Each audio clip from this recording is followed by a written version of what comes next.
vidéo tutoriel, je vais vous montrer la création d'un produit lorsque votre produit a un code barre, donc un EAN à 12, 13 ou 14 chiffres. Vous allez pouvoir scanner votre code barre en cliquant ici, ce qui va ouvrir votre caméra, ou alors directement renseigner le code barre ici et cliquer sur utiliser ce code barre, ce qui va avoir pour effet de lancer la fonction de scan. Ce que vous allez voir ici et l'intérêt du scan, c'est que ça va pouvoir pré-remplir d'ores et déjà de nombreux champs de la fiche produit et donc ça va vous permettre d'aller beaucoup plus vite dans la création de votre produit. Avec le code barre que j'ai scanné, je vois ici que m'a été remonté le nom du produit, sa marque, sa catégorie non, mais j'ai une longue description, un prix et ici j'ai une variation de mon produit et des photos de bonne qualité qui ont été remontées. Si je reprends le début, donc je vais choisir la catégorie de mon produit.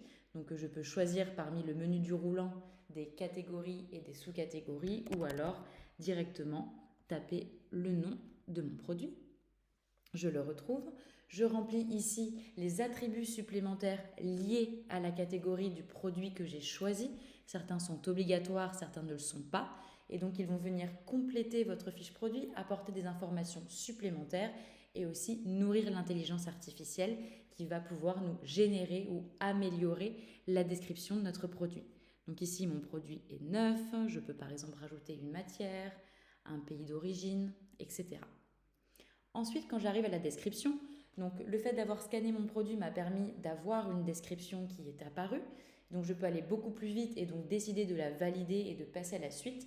Ou alors je peux décider de me servir de l'intelligence artificielle qui est comprise dans Eiko et décider de l'améliorer pour avoir une mise en page un peu plus sympa, avoir une description plus longue, avoir des mises en avant de certains éléments dans la description qui seraient en gras, etc.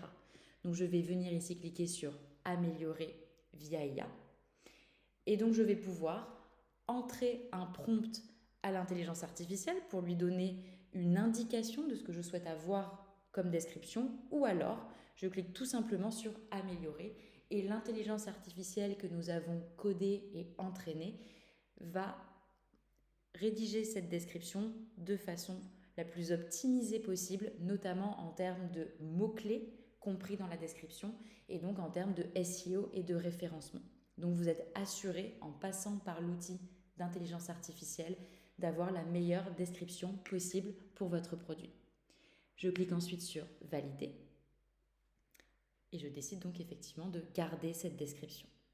Ici je vois que j'ai un prix conseillé qui est apparu, je peux décider de le garder ou non.